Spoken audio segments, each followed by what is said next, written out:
Student next हम यहाँ पर डिस्कस करते हैं क्वेश्चन नंबर 11, जिसमें स्टेटमेंट गिवन है कि find a cube if a is equal to 1 5 -2 1 2 -1 3 6 and -3।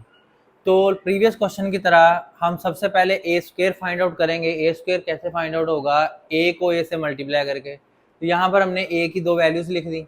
अब मल्टीप्लिकेशन का वही रूल होगा, ध्यान कीजिएगा, इधर ज़्यादा अटेंटिवली सीखिएगा कि ये 3/3 मैट्रिक्स की हम फर्स्ट टाइम डिस्कशन कर रहे हैं। तो यहाँ पर देखेंगे कि फर्स्ट रो को फर्स्ट कॉलम से मल्टीप्लाई किया गया है। 1 इंटू 1 आपके पास 1 आ जाएगा, 1 इंटू 5 5 आ जाएगा, 3 इंटू -2 -6 आ जाएगा। सिमिलरली नेक्स्ट कॉलम पे जंप करेंगे तो 1 इंटू 1 1 आएगा, 1 इंटू 2 2 आएगा, 3 इंटू -1 -3 आ जाएगा। यानी कि हमने फर्स्ट रो को फर्स्ट कॉलम से किया, फिर फर्स्ट रो को सेकंड कॉलम से, अब फर्स्ट रो को थर्ड कॉलम में करेंगे तो 1 इंटू 3 आपके पास 3 आ जाएगा, 1 इंटू 6 6 आ जाएगा, 3 इंटू -3 9 आ जाएगा। सिमिलरली सेकंड रो के लिए करेंगे, सेकंड रो में इधर एलिमेंट 5 है, 5 इंटू 1 5, 2 इंटू 5 10, 6 इंटू -2 -12। यानी कि हमने इधर रो के अकॉर्डिंग और इधर कॉलम के अकॉर्डिंग मूव करते जाना है। नेक्स्ट कॉलम में जंप करेंगे तो देखिएगा ये 5 इंटू 1 5 आ जाएगा, 2 इंटू 2 4 आ जाएगा और 6 इंटू -1 6 आ जाएगा। ये सिमिलरली आगे नेक्स्ट कॉलम में जंप करेंगे, 5 इंटू 3 15, 2 इंटू 6 12, 6 इंटू -3 -18 आ जाएगा। सिमिलरली हमने थर्ड कॉलम में भी ऐसे किया है, थर्ड रो में भी। तो इनकी कैलकुलेशन से हमने वैल्यू निकाल ली है। फर्स्ट में 6 - 6 0, 3 - 3 0, 9 - 9 0, 3 3 9 और माइनस, ये सारी वैल्यूज आ गई। अब ए क्यूब कैसे फाइंड करेंगे? ए क्यूब फाइंड करने के लिए हमारे पास ए स्क्वायर डॉट ए आ जाएगा। ए स्क्वायर की वैल्यू यहाँ पर सब्स्टिट्यूट की गई है। अब सिमिलरली वैसे मल्टीप्लाई करेंगे तो यहाँ पर चूंकि फर्स्ट रो 0 है तो फर्स्ट कॉलम से मल्टीप्लाई होकर भी 0 देगी, सेकंड कॉलम से मल्टीप्लाई होकर भी 0 देगी, थर्ड रो से भी मल्टीप्लाई होकर कॉलम से 0 देगी।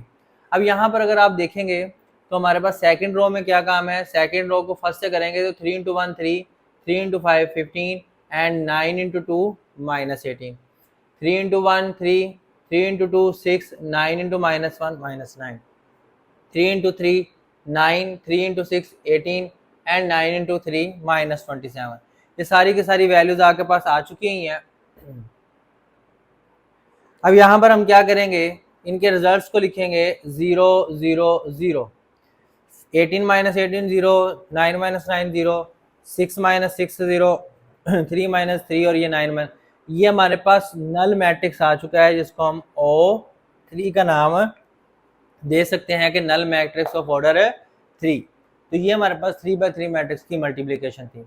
नेक्स्ट हम क्वेश्चन डिस्कस करते हैं, क्वेश्चन नंबर 13। वेरी इंपॉर्टेंट है, रूटीन से हटके है, तो इसको ज़्यादा अटेंटिवली डिस्कस करते हैं। क्वेश्चन नंबर 13 है हमारे पास, find the matrix A if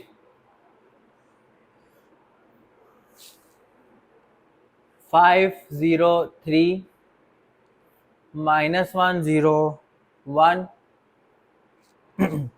into A is equal to 3 0 7 -7 0 2।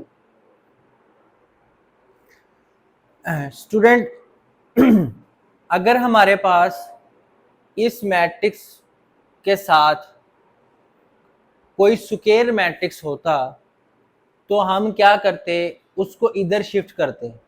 और आपने 9th क्लास में पढ़ा हुआ है कि अगर किसी मैट्रिक्स को एक साइड से दूसरी तरफ शिफ्ट करें तो वो इन्वर्स मैट्रिक्स बनता है। तो ए फाइंड करना हमारे लिए बहुत इजी था कि हम इसको अगर बी का नाम देते तो बी इधर अगर बी इन्वर्स हो जाता, हम बी इन्वर्स फाइंड करते हैं, इन दोनों को मल्टीप्लाई करते हैं तो आंसर आ जाता। लेकिन यहाँ पर चूंकि ये स्क्वायर मैट्रिक्स नहीं है इसलिए हम इसको इधर ट्रांसपोर्ट नहीं कर सकते। अब हम इसके बारे में सोचेंगे कि इसको कैसे सॉल्व करना है।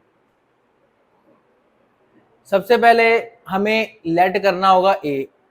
अब ए लेट करने के लिए हमें अपने कॉन्सेप्ट्स को स्ट्रॉन्ग करना होगा कि ए इस मैट्रिक्स से मल्टीप्लाई हो सकता है। तो मल्टीप्लिकेशन की एक प्रॉपर्टी होती है कि दो मैट्रिक्स उस वक्त सिर्फ मल्टीप्लाई हो सकते हैं जब फर्स्ट मैट्रिक्स के number of columns second matrix की नंबर ऑफ रोज के इक्वल हो। अब हमें ये गौर करना है कि हमें इसमें नंबर ऑफ कॉलम्स 2 नजर आ रहे हैं, इसमें नंबर ऑफ रोज 2 लेंगे। इस मैट्रिक्स की रोज हमें आइडिया हो गया कि कितनी लेनी है, लेकिन कॉलम्स का आइडिया कैसे होगा। अब हमने ये भी देखना है कि ये मैट्रिक्स इससे मल्टीप्लाई होके आंसर किस ऑर्डर का दे रहा है। तो हमें रिक्वायर्ड मैट्रिक्स के ऑर्डर का भी ध्यान रखना है। दो ही चीजें हमने देखनी है कि इस मैट्रिक्स में नंबर ऑफ रोज या कॉलम्स कितने होंगे। रोज लेने में हेल्प हमारे पास प्रॉपर्टी करेगी मल्टीप्लिकेशन की कि अगर इधर नंबर ऑफ कॉलम्स 2 हैं तो इसमें नंबर ऑफ रोज 2 होनी चाहिए। हमारा टारगेट सेट हो गया कि रो 2 होनी चाहिए। अब कॉलम कितने होने चाहिए, अब यहाँ पर वो डिसाइड करेंगे। हमारे पास ये मैट्रिक्स हमें किस तरह का चाहिए। ये मैट्रिक्स हमें 3/2 ऑर्डर का चाहिए, तो यानी कि इसमें कॉलम हमें 2 ही चाहिए। तो ये उसी वक्त पॉसिबल है कि जब हम 2/2 ऑर्डर का मैट्रिक्स लें। अब ये कैसे होगा, हमारे पास एक प्रॉपर्टी और या शॉर्ट ट्रिक होती थी कि अगर हमें दो मैट्रिक्स की मल्टीप्लिकेशन का ऑर्डर फाइंड करना है तो हम मल्टीप्लाई होने वाले मैट्रिक्स के ऑर्डर को आपस में कैलकुलेट करते थे। अगर आपके पास फर्स्ट मैट्रिक्स का ऑर्डर 3/2 है, यानी कि इसमें नंबर ऑफ कॉलम 2 है, तो आगे जो मल्टीप्लाई हो रहा है उसकी नंबर ऑफ रोज भी 2 होनी चाहिए। और रिक्वायर्ड मैट्रिक्स के लिए हमारे पास 2 क्यों ज़रूरी है, क्योंकि हमें जो रिक्वायर्ड मैट्रिक्स चाहिए उसका भी ऑर्डर 3/2 चाहिए। तो इस शॉर्ट ट्रिक से हम आइडिया लगा सकते हैं कि हमें 2/2 ऑर्डर का मैट्रिक्स चाहिए। तो मैं यहाँ पर लेट कर लूँगा A, B, C और D। ए हमारे पास कुछ इस तरह लेट हो जाएगा। अब हम कैलकुलेशन की तरफ मूव करते हैं। मैं लिखा नाउ 503 - 101 ए लिया A, B, C and D is equal to 307 - 702। अब मल्टीप्लिकेशन करते हैं लेफ्ट साइड पे। तो फर्स्ट रो फर्स्ट कॉलम से मल्टीप्लिकेशन होगी 5 × A 5A -1 × C -C। अब फर्स्ट रो सेकंड कॉलम से होगी 5B - D। 0 से मल्टीप्लाई होगा तो एलिमेंट्स 0 हो जाएंगे। अब थर्ड रो की बारी आएगी 3A + C 3B + D। अब स्टूडेंट चूंकि हमें 4 वेरिएबल्स फाइंड करने हैं तो हमें इक्वेशंस भी 4 सॉल्व करनी होगी। अब वो 4 इक्वेशंस हमें इक्वल मैट्रिक्स की डेफिनेशन से मिलेगी। तो यहाँ पर 5A - C = 3 आ रहा है और 3A + C = हमारे पास 7 आ रहा है। इसको मैं 1, इसको मैं 2 का नेम दे देता हूँ। सिमिलरली यहाँ से मैं 5B - D = -7 लेता हूँ और 3B + D = मैं 2 ले लेता हूँ। इसको मैं इक्वेशन 3 और इक्वेशन 4 का नाम देता हूँ। अब स्टूडेंट्स हमें A, B, C की वैल्यू फाइंड करनी है। क्लियरली अगर हम इनको ऐड करें तो C से कैंसिल हो जाएगा। फ्रॉम एडिशन ऑफ 1 and 2, इनके एडिशन से हमें क्या मिलेगा, 5 और 3 हमारे पास 8A आ जाएगा। ये कैंसिल होके इधर 10 आ जाएगा। तो A हमारे पास आ जाएगा 10/8, जो कैंसिल आउट होगा। 2 4s are 8 और 2 5s are 10, तो 5/4 हमारे पास A की वैल्यू आ जाएगी। अब B की वैल्यू निकालनी है हमने, तो मैं लिखूंगा पुट A = 5/4 इन। आप 1 में भी पुट कर सकते हैं, 2 में भी पुट कर सकते हैं। मैंने लिखा 1 में पुट कर देते हैं जी। 5A हमारे पास क्या आ जाएगा 5/4 और -C = 3 आ जाएगा। C उधर शिफ्ट हो जाएगा। 25/4 - 3 = C आ जाएगा। 25 - 12/4 इज इक्वल टू सी आ जाएगा। यहाँ पर हमारे पास 13/4 इज इक्वल टू सी आ जाएगा। ये सी की वैल्यू कैलकुलेट हो गई हमारे पास। नेक्स्ट हम क्या करेंगे,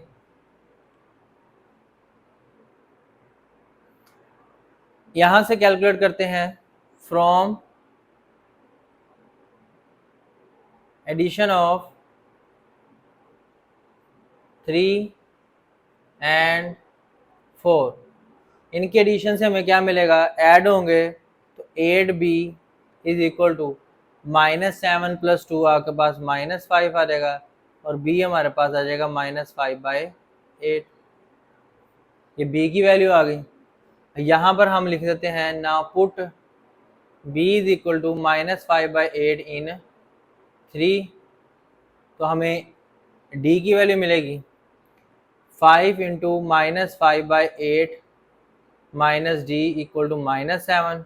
डी उधर शिफ्ट हो जाएगा -25/8 प्लस -7 इधर आ गया +7 हो जाएगा, और डी उधर जाएगा प्लस हो जाएगा। यहाँ पर आ जाएगा -25 + 56/8 इज इक्वल टू डी। अब ये हमारे पास सब्ट्रैक्ट होने के बाद आ जाएगा 31/8 इक्वल टू डी। तो स्टूडेंट्स आप क्लियरली देख सकते हैं कि हमें ए, बी, सी और डी की वैल्यू मिल चुकी है, यानी कि हमारा जो मैट्रिक्स ए है वो फाइंड आउट हो चुका हुआ है। आप ये ए, बी, सी और डी की वैल्यू जस्ट इधर पुट करेंगे तो हमारा ए मैट्रिक्स जनरेट हो जाएगा। स्टूडेंट नेक्स्ट हम इस एक्सरसाइज का लास्ट क्वेश्चन नंबर 14 डिस्कस करते हैं, जो बहुत इंपॉर्टेंट शॉर्ट क्वेश्चन के तौर पर पेपर में आ जाता है। r cos phi 0 minus sine phi, r sine phi 0 cos phi 0 r और 0। हमारे पास इधर आ जाएगा cos phi 0 sine phi 0 1 0 minus r sine phi 0 और r cos phi is equal to RI3। हमें इनको प्रोडक्ट को RI3 के इक्वल प्रूव करना है, बहुत ही इजी है। हम लेफ्ट हैंड साइड पिक करते हैं, r cos phi 0 minus sine phi 0 r 0 r sine phi 0 cos phi, और यहाँ पर आ जाएगा हमारे पास cos phi 0 minus r sine phi 0 1 0 sine phi 0 r cos phi.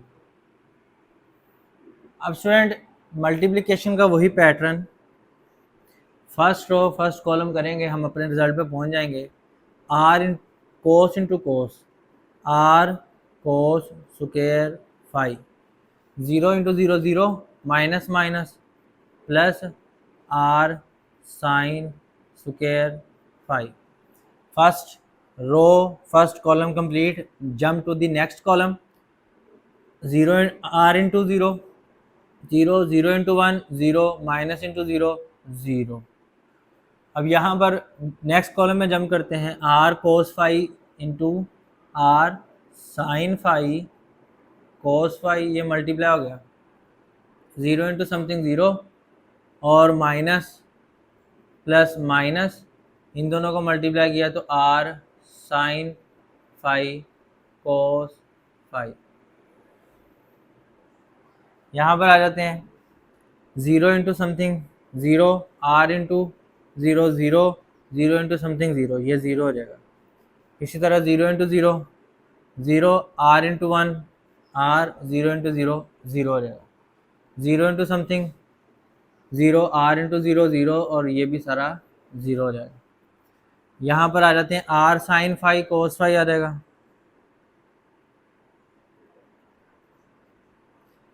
0 into zero zero हो जाएगा, minus R sine five cos five आ जाएगा। यहाँ पर r into zero zero zero into zero zero something zero, ये भी ज़ीरो हो जाएगा। r into sine, r sine square five, और ज़ीरो इंटू ज़ीरो ज़ीरो, ये इससे मल्टीप्लाई होगा तो plus r cos square five. ये प्रोडक्ट कंप्लीट हो चुकी है। अब स्टूडेंट अगर आप गौर से देखें कि ये टर्म इस टर्म से और ये टर्म इस टर्म से कैंसिल आउट हो रही है, इन दोनों में से हमारे पास r कॉमन आ रहा है, तो बनेगा कोस square five plus sign square five. आप चेक कर सकते हैं, ये हमारे पास फंडामेंटल आइडेंटिटी बन गई है जो 1 के इक्वल होती है। यह देगा 0 0 0 r 0 0 0, और यहाँ से r कॉमन लिया तो sign square five plus cos square five.